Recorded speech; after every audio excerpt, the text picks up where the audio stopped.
Hi dears, welcome back to our channel English World. Today let's discuss the next part of the poem Sunrise on the Hills by H.W. Longfellow. I heard the distant waters dash, I saw the current whirl and flash, and richly by the blue lake's silver beach the woods were bending with a silent rage. Then, over the vale, with gentle swell, the music of the village bell came sweetly to the echo-giving hills, and the wild horn, whose voice the woodland fills, was ringing to the merry shout that, faint and far the glen sent out, were answering to the sudden short, thin smoke through thick-leaved branches from the dingle brook. In the first part, we were discussing his visual experiences. As he was standing on the top of the hills, he was enjoying the beauty of sunrise.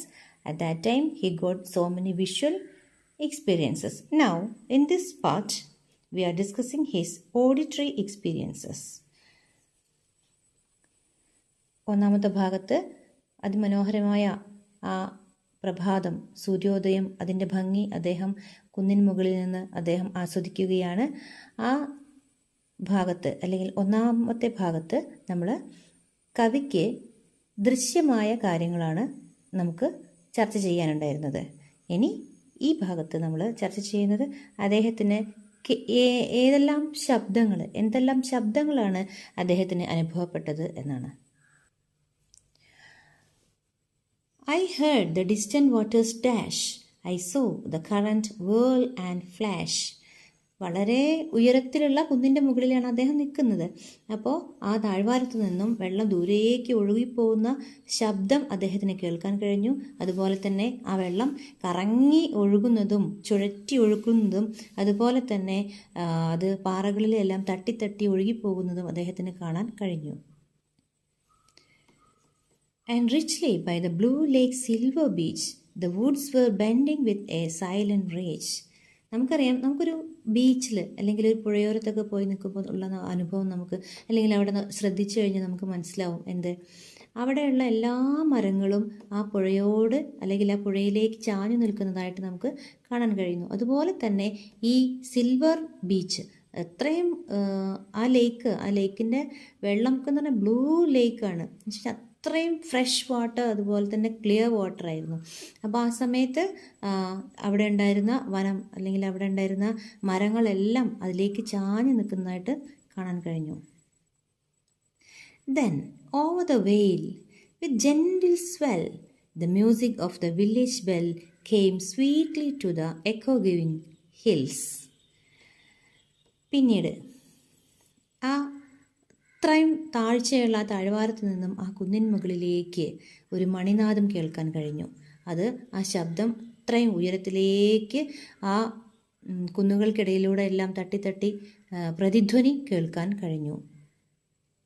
ഈ മണിനാദം എന്ന് പറയുമ്പോൾ പ്രഭാത സമയമാണ്. ഒന്നുകിൽ എന്തെങ്കിലും ആചാരമായിരിക്കാം, അല്ലെങ്കിൽ ഏതെങ്കിലും ആരാധനാലയത്തിൽ നിന്നുള്ള അവരുടെ പ്രാർത്ഥനയുടെ ഭാഗമായിട്ടുള്ള ശബ്ദമായിരിക്കാം.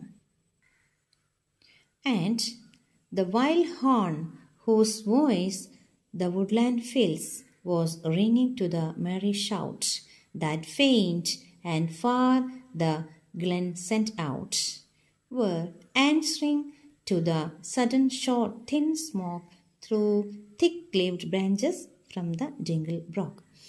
അവിടെ വൈൽഡ് ഹോൺ, അവിടെ ഉണ്ടായിരുന്ന ഒരു ബേർഡ്, ആ ബേർഡിൻ്റെ ശബ്ദം ആ താഴ്വാരം എല്ലാം ഫിൽഡായിരുന്നു, അവിടെ നിറഞ്ഞു നിന്നിട്ടുണ്ടായിരുന്നു. ഓക്കെ, പിന്നീട് രാവിലെ നേരം ഇങ്ങനെ മാറിക്കൊണ്ടിരിക്കുകയാണല്ലോ. അപ്പോൾ നേരത്തെ ഉണ്ടായിരുന്ന അവിടെ കേട്ടിരുന്ന, അവിടെ മുഖരിതമായിരുന്ന ശബ്ദങ്ങൾക്കൊക്കെ മാറ്റം വന്നു. അതുപോലെ തന്നെ ഈ പക്ഷിയുടെ ശബ്ദത്തിനും. ആ ഗ്രാമം പിന്നീട് ഉണരുകയാണ്. ഉണർന്ന് മറ്റു പല ശബ്ദങ്ങളും അവിടെയുള്ള എല്ലാവരും ഉണർന്നു.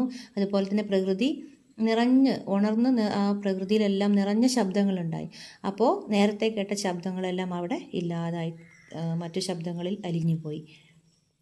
പിന്നീട് ആ കട്ടി കൂടിയ അല്ലെങ്കിൽ വനനിബിഡമായിരുന്നു.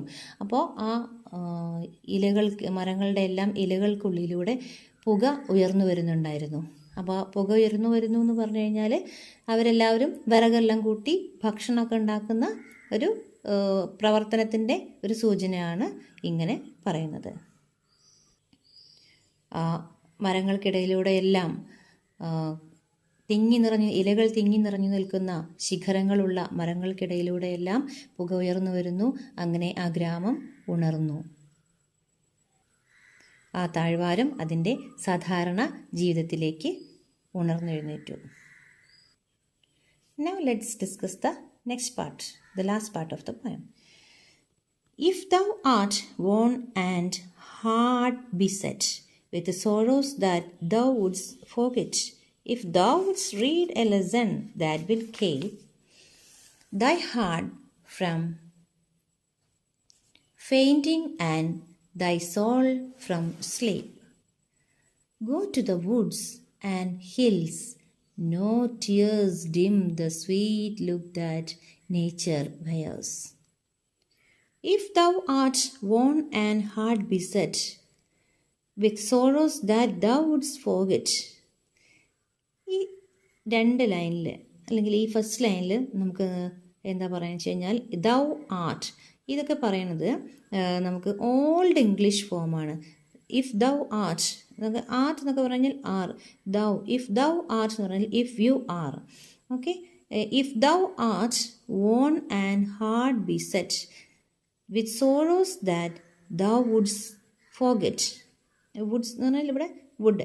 ഓക്കെ, അപ്പോൾ നിങ്ങൾക്ക് ജീവിതത്തിൽ മറക്കാനാവാത്ത എന്തെങ്കിലും വിഷമം നിങ്ങളെ അലട്ടുന്നുവെങ്കിൽ, എന്തെങ്കിലും പ്രയാസങ്ങൾ നിങ്ങൾ നേരിടുന്നുവെങ്കിൽ,